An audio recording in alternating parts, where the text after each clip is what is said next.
Why do some people appear to be defying the aging process? What makes the difference? Appearance? Money? Health? The key ingredient is attitude wrapped around a zest for life.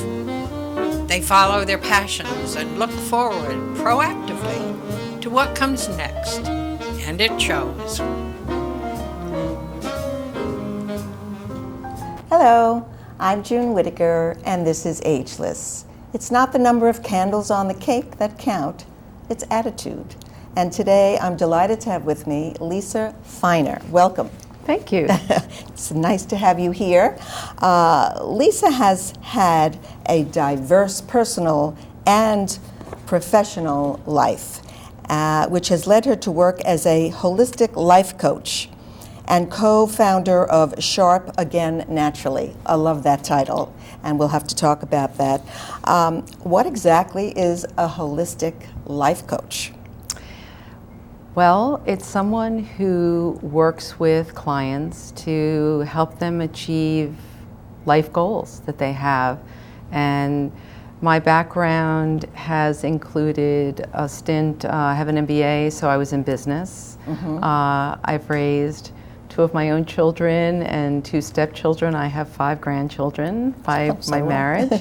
And I am a holistic health coach as well, so I have a background in nutrition and lifestyle issues. And so a life coach is really there to help support people through whatever challenges they have in life and the goals that they set for themselves.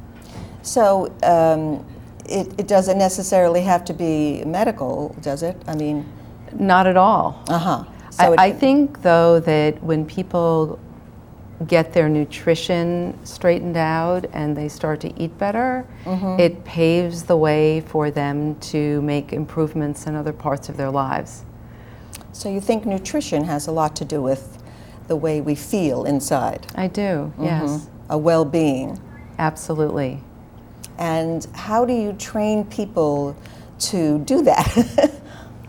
Well, I think it's a matter of, again, seeing what their goals are, whether it's to lose weight or to feed their family healthier meals. Mm-hmm. If they want to wake up in the morning not feeling sluggish, but feel great all day. A lot of people have that afternoon lull mm-hmm. around 2 or 3 where they feel like they could put their head down and go to sleep. And believe it or not, eating well can address a lot of those issues. So we typically will work on that with a client first mm-hmm. and see what they're eating and how they're feeling and get them to make those connections. So they tell you, in all honesty, what they're eating, right. Good or bad. Right, because we're here to work together. Right, yeah. right, because everyone has their, their weaknesses, right? We all do. Weaknesses that they shouldn't eat, or their little snacks at night that they shouldn't have. Well, and we work on that because it's not something that can change overnight usually. Right. People have developed patterns over the years, mm-hmm. and it takes time to change that. I have found that sometimes when I'm out with another couple, I will ask them, what do they snack on while watching television? Right, that's a great question. Yeah, and everyone has their own, and some of my friends are very fit, and mm-hmm. and others not so. But right. Yeah, it's a habit. That's I suppose going to you would be sort of trying to break bad habits, or change bad habits, or improve what you're doing. Improve bad habits. Because sometimes it's a matter of degree. Like maybe you need that evening snack, but maybe it's one that's not full of sugar, but still has, it tastes good, but it has some nutritional value as well. Right. How did you get involved in this? Well, I'll tell you, I grew up in a household. My dad was a dentist, but he was always very holistically oriented mm-hmm. and nutritionally oriented. And what really changed things is when I moved to London. And I had been getting allergy shots every week between April and October. because I was just allergic to the trees and the grasses and the pollens. And I arrived there and they said, we really don't believe in allergy shots here. We're going to suggest you go to a homeopathic doctor. Oh, interesting. And after going to a homeopath there, my allergies were eradicated pretty much, and it's rare that I have an issue even today, and we're talking about 20 years later. So it made such an impression on me that there were other modalities and therapies that I hadn't known about that really could be so helpful. And over there too, I got acupuncture for the first time. I went to see a female Indian chiropractor who helped me. And it just opened my eyes to alternatives. And so when I came back to the States, I was ready for a career change. And I wanted a program that would really marry Eastern and Western philosophies. And it wasn't that easy to find. I love to cook. I was into nutrition. And that's what led me to the Institute for Integrative Nutrition. Which really did focus on a wide variety of Eastern and Western-based philosophies, diets, that sort of thing. And so that's how you segued into that holistic health field. Coaching, Yes. right? Now, when it comes to well-being and feeling good, and psychology comes into play, does it not? Yes. And how do you experience that in terms of, let's say, a client? I mean, I think to feel good, there are certain ingredients in what makes a person feel good. And it's very individual. It's very individual, Right. correct. So I actually also do have a counseling degree, which was very helpful when I became a health coach, because listening and really hearing what your client is telling you is key. And people are motivated by very different things, and what got them to the point they are in their life are very different things. Yes, this is true. Everyone goes down a different path. So meeting them where they are, starting right there, and then part of it's education. Sometimes they don't have an awareness of what might be causing them to be feeling a certain way or behaving a certain way. And so we explore those things. We explore really all the things in their life that nourish them or that don't nourish them. Well, that's interesting. Do you discuss, aging comes into that? Very much so. I mean, I had a client come to me and her main goal was, I want to be healthy for my grandchildren. I want to be able to spend time and be able to keep up with them and take care of them when... Have the energy. Yes. And she wasn't able to do that when she came to see me. Physically or? Physically. Physically. So that's a very powerful goal. Well, yes. I mean, I think we all approach aging differently, and it's merely a number, but some people handle it differently than others. Some people choose to feel their age, others don't. Right. So, and some people focus on age and others don't. Yes. So you were asking before about psychology. Yes. And we try to look at those beliefs because sometimes just the way people think, yes, and I call it their self-talk, it affects how they live their lives day in and day out. Yes. And so it might be important to address some of those messages that they're giving themselves, which might be self-defeating. Oh, definitely. Yeah, definitely. And, I think there are a lot of ingredients that go into youthful aging. And I think it starts really in the brain, aside from everything else, Right. looks and everything else. I think it's what you talk to yourself, what you tell yourself, and how, when you look in the mirror, what do you see? And I'm sure I'm not a psychologist, but I am sure that if you asked 10 women, 10 men, everyone would have something different to say. Yes, I think that's true. You know, and I think it's very telling, you know. I wanted to talk a little bit about this. You're a founder of Sharp Again Naturally. Yes, which is a nonprofit that's dedicated to educating the public and the medical community about reversible causes of dementia and Alzheimer's disease, and frankly, memory loss in general. How interesting. Now, just to touch on something, when someone says they have a senior moment, that's normal?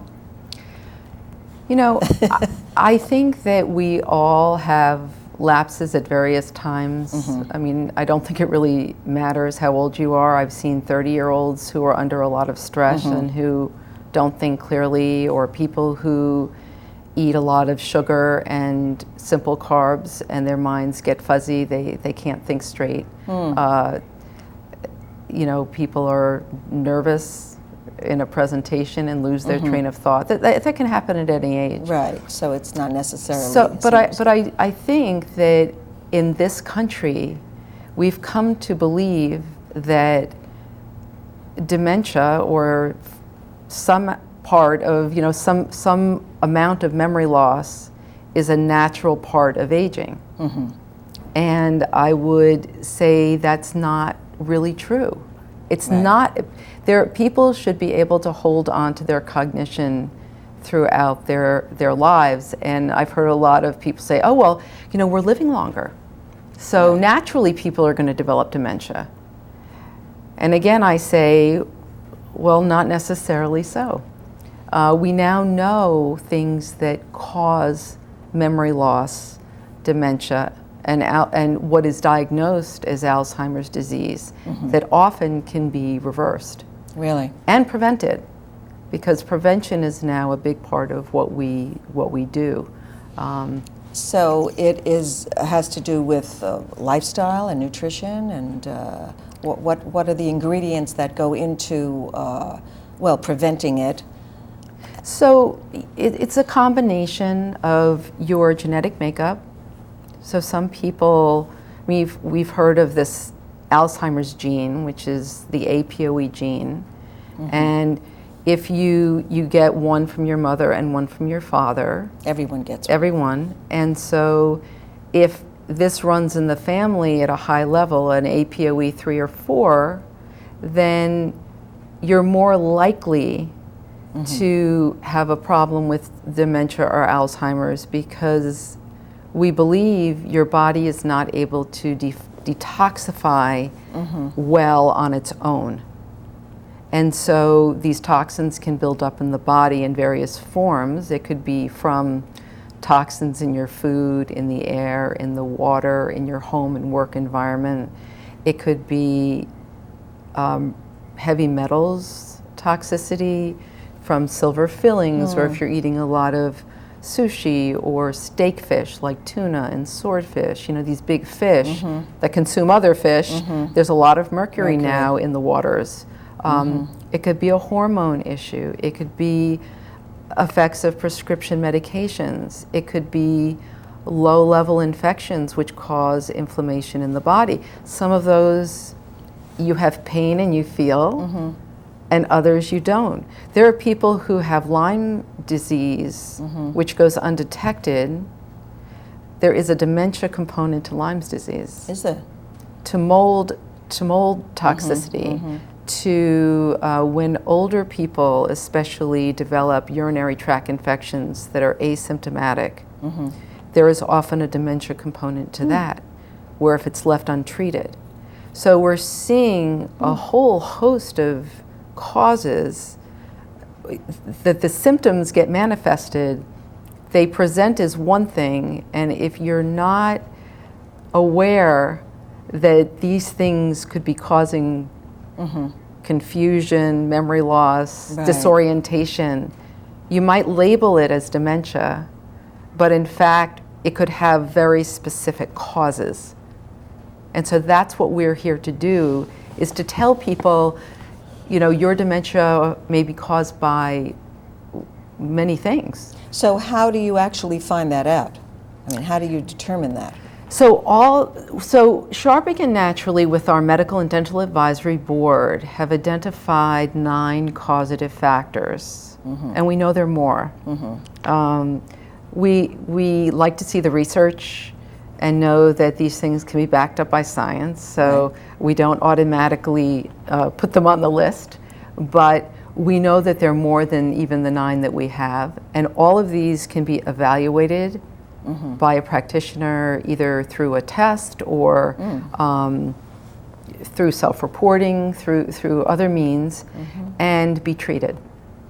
So whether it's stress, whether it's oxygen, low levels of oxygen due to, let's say, sleep apnea, which often you may not know you have unless you have a partner that says, you stop breathing at night. I get so worried. The sweeteners, substitute sweeteners like Splenda and those things, is that have anything, is that I looked at your video. Right, on the website. On the website, and I did pick up that.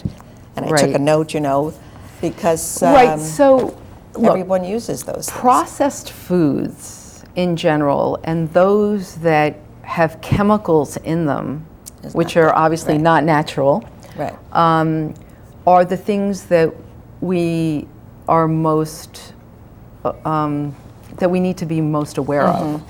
And what we don't realize is that using these products over a long period of time, it's like when you put the wrong kind of gas in your car.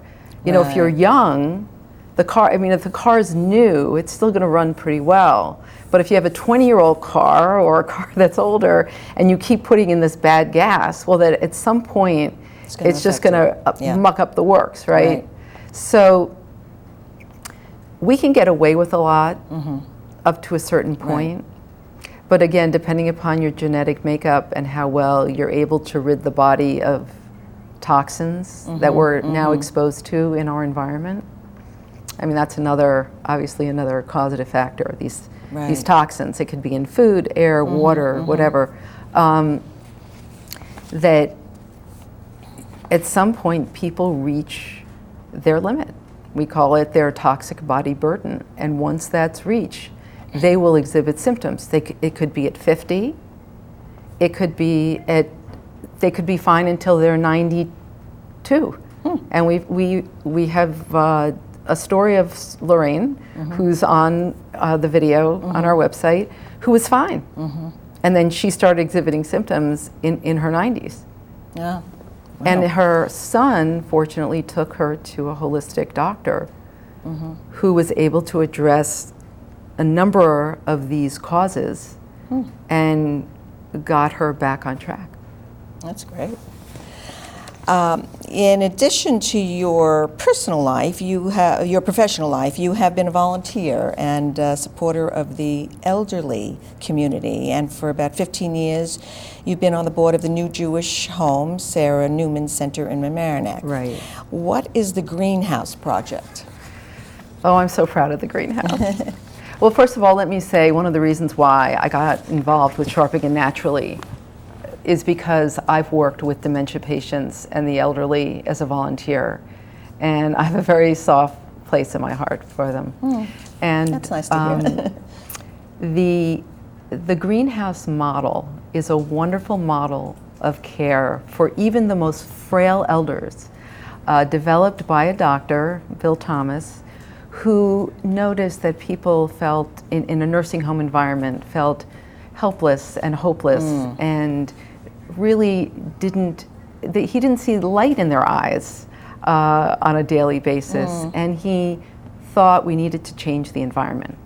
And so the Greenhouse model takes a group of about 12 elders and puts them in a home-like environment where there's a living room with a hearth and a communal dining table, a beautiful kitchen where their food gets prepared, private rooms, around this center area, and their caregivers are cross-trained in nursing, dietary, and light housekeeping.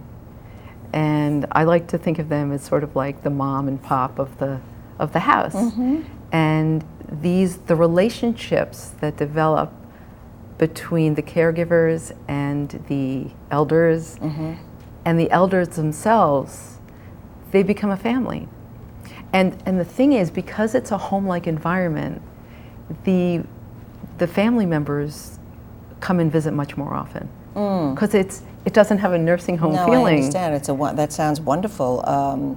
So we've brought the model to Sarah Newman, and we call it our small houses, because we have a footprint. We're right up on near the railroad tracks and on Palmer Avenue, and space is limited. Right. And so we had to adapt our current footprint. And so we have some double rooms instead of singles, and we have 13 elders instead of 12 in a house. But the model is the same. So would you say that, aging gracefully and a feeling of well-being has a lot to do with lifestyle and the interaction of other people?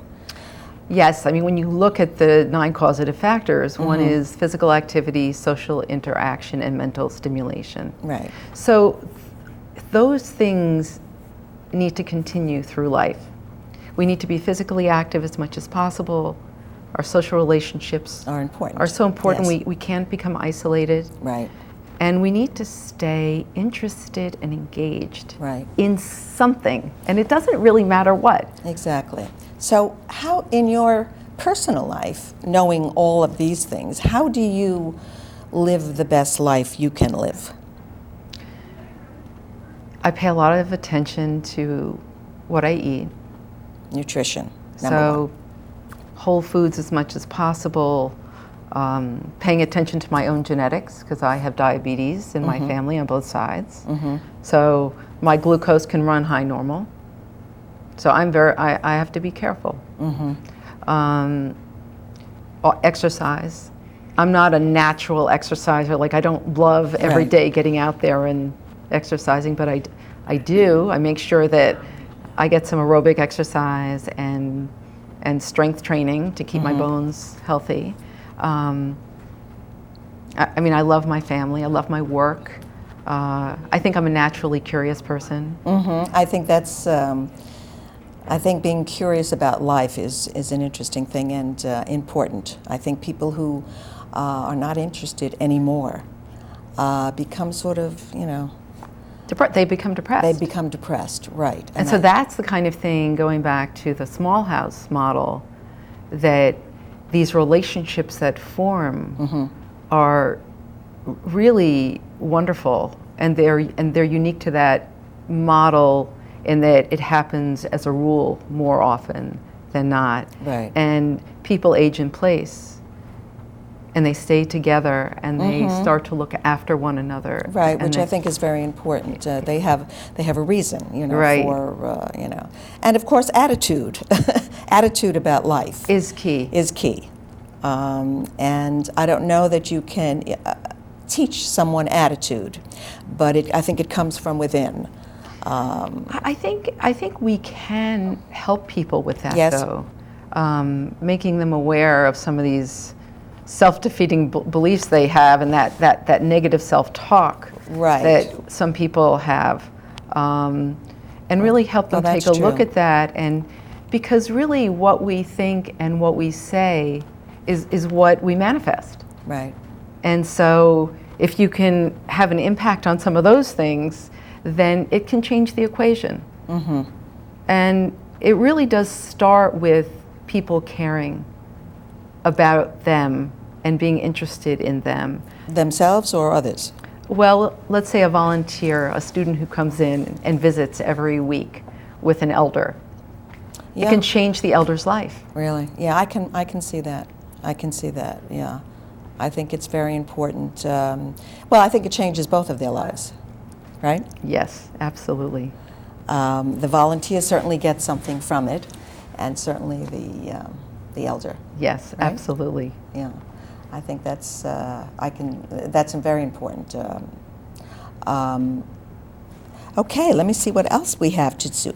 So you've focused on building awareness of the cause of dementia and Alzheimer's disease, and the treatment that can reverse the symptoms. And so someone can come to you and with what they think are symptoms, like I'm very forgetful, I can't remember, I keep asking the same question over and over again. These are symptoms, I'm sure. Yes, so you have everyone from what we call the worried well. One of our board worried members well. that's such a great Okay, term. the worried well. I like that. Who are starting to sense they have symptoms and are forgetting things. Right.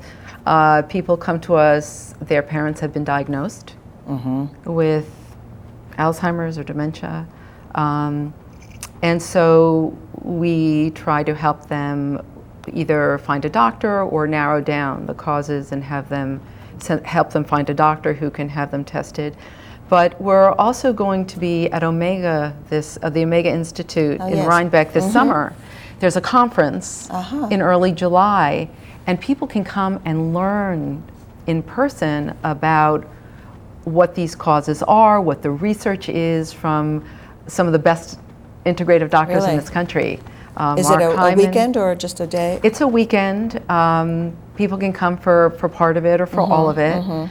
But Dr. Mark Hyman, Dr. David Perlmutter, and Dr. Dale Bredesen, who did a wonderful research study, small but significant, on reversing dementia. Yes.